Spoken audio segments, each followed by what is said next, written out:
여러분, 혹시 이런 경험 없으세요? 무언가에 대해 더 깊이 파고들수록 오히려 전체적인 큰 그림은 놓치게 되는 것 같은 느낌이요. 이게 바로 지식의 역설이라는 건데요. 오늘 우리는 왜 더 많이 알게 될수록 때로는 더 적게 이해하게 되는지 그 아주 흥미로운 현상 속으로 한번 들어가 보겠습니다. 자, 좀 뜬금없어 보일 수 있는 질문으로 한번 시작해 볼까요? 와인 전문가가 우리 몸, 인체에 대해 뭘 알려줄 수 있을까요? 전혀 상관없어 보이잖아요? 근데 한번 믿어보세요. 이 질문 안에 오늘 이야기에 아주 중요한 열쇠가 숨어 있거든요. 우선 전문가의 맹점이란 게 뭔지, 와인이라는 아주 친숙한 예시로 한번 살펴볼게요. 이 작은 이야기 속에 우리가 지식을 다루는 방식에 대한 큰 힌트가 담겨 있습니다. 자, 여기 와인 한 잔이 있다고 상상해 보세요. 소믈리에는 혀끝으로 느껴지는 맛, 눈으로 보는 아름다운 색, 코로 맡는 그윽한 향으로 와인을 경험하죠. 한편 화학자에게 이 와인은 어떨까요? 그저 수많은 분자와 화합물, 그리고 복잡한 화학 반응의 결과물일 뿐입니다. 완전히 다른 세상 이야기 같죠? 근데 놀랍게도 둘 다 이 와인에 대한 진실을 이야기하고 있는 거예요. 바로 이겁니다. 이게 핵심이에요. 만약에 소믈리에가 와인의 화학적 구성을 이해하게 된다면, 혹은 화학자가 와인의 그 예술적인 향의 조화를 알게 된다면 어떻게 될까요? 아마 그들의 이해는 비교도 안 될 만큼 깊고 풍부해지겠죠. 바로 이럴 때, 서로 다른 관점이 만날 때, 비로소 전체 그림이 보이기 시작하는 거죠. 자, 이제 와인 이야기는 잠시 접어두고 우리 몸이라는 와인과는 비교도 안 되게 복잡한 세계로 한번 들어가 보겠습니다.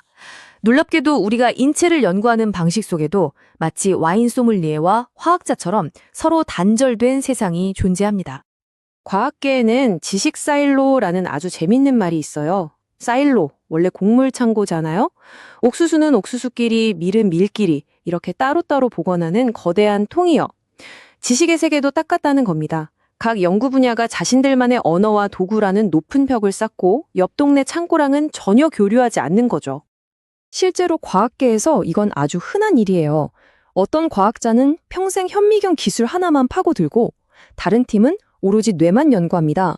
근데 더 들어가 보면 그 뇌 안에 특정 세포 한 종류?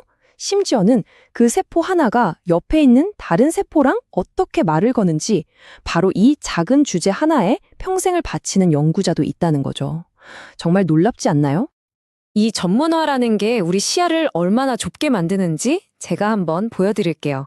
자, 시작은 바로 이 인체라는 아주 거대한 지도입니다. 여기서 한번 줌인 해볼게요. 수많은 장기 중에서 우리는 뇌에 집중합니다. 벌써부터 다른 건 안 보이기 시작하죠? 근데 여기서 끝이 아니에요. 더 깊게 파고들어서 뇌를 이루는 수많은 세포 중에 딱 한 종류의 뇌세포만 보기 시작합니다. 그리고 마침내 우리의 시선은 그 세포 하나가 옆 세포랑 어떻게 신호를 주고받는지 바로 이 지극히 미세한 상호작용에 딱 멈추게 됩니다. 한번 생각해 보세요. 인체라는 우주에서 시작해서 세포 하나의 대화법으로 끝난 거예요. 이게 바로 지식의 사일로가 실제로 작동하는 방식입니다. 아니, 그럼 대체 왜 이렇게까지 하는 걸까요? 과학자들이 일부러 시야를 좁히고 싶어서 이러는 걸까요? 아니요, 절대 아닙니다. 사실 이건 어쩔 수 없는 선택이에요. 필연적인 결과죠. 이유는 크게 세 가지로 볼 수 있어요. 첫째, 우리 몸은요, 그냥 복잡한 수준이 아니라 거의 하나의 우주라고 할 만큼 어마어마하게 복잡합니다. 둘째, 이걸 들여다보는 도구들, 현미경부터 시작해서 복잡한 수학 공식까지 이 도구 하나를 마스터하는 데만 해도 평생에 걸릴 수 있다는 거죠. 자, 이 두 가지가 합쳐지면 결론은 뻔하죠? 살아남으려면, 뭔가 의미 있는 발견을 하려면 거대한 퍼즐의 아주 작은 조각 하나에만 집중할 수밖에 없는 거예요. 이건 선택이 아니라 생존 전략에 가까운 거죠. 하지만 이렇게 꼭 필요한 전문화에는 대가가 따릅니다. 바로 숲은 보지 못하고 나무에만 매달리게 되는 거죠. 근데 놀라운 건 이게 요즘만의 문제가 아니라는 거예요. 이 타임라인 좀 보세요. 무려 1890년입니다. 지금으로부터 130년도 훨씬 더 전이죠. 이때 런던 타임즈 신문에서 뭐라고 했냐면 지식은 이미 감당할 수 없을 정도로 방대해졌다라고 한탄했다는 거예요. 19세기예요. 와, 19세기에 했던 이 말이 모든 정보가 넘쳐나는 지금 우리에게는 얼마나 더 크게 와닿나요?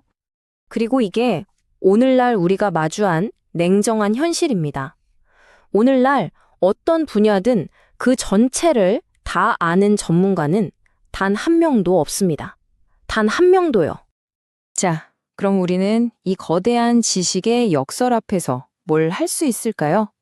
이쯤에서 우리 모두에게 던져봐야 할 아주 중요한 질문이 하나 있습니다. 우리가 아는 건 계속해서 더 깊고 더 좁아지고 있는데, 과연 어떻게 하면 이 흩어져 버린 퍼즐 조각들을 다시 맞춰서 이 거대한 전체 그림을 볼 수 있을까요? 어쩌면 그 해답은 아까 그 와인 소믈리에와 화학자가 손을 잡는 것처럼 서로 다른 전문가들이 자기만의 벽을 허물고 서로의 이야기를 듣는 데서 시작될지도 모르겠습니다. 여러분은 어떻게 생각하세요?